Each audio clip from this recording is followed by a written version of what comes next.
Hello everyone, welcome back. In this video, I will show you how to buy Manta Network. So in order to purchase Manta Network, you can use a Binance exchange. So for that, you will have to launch your Binance mobile application and then you just have to log in into your account.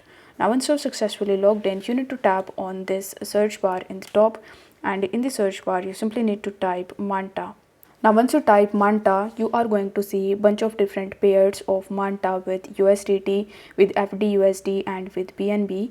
So if you want to purchase Manta using USDT in your account, then you will have to tap on Manta/USDT pair.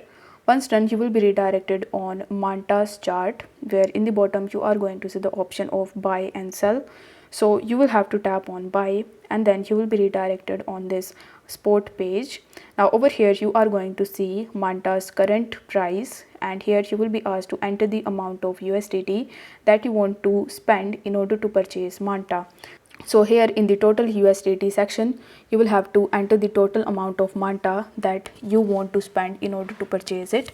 After that, you will have to tap on this buy Manta option and then your order will be placed and you are going to get Manta Network token in your Binance account. So if the video was helpful, then don't forget to like the video and subscribe to the channel. Thank you so much for watching.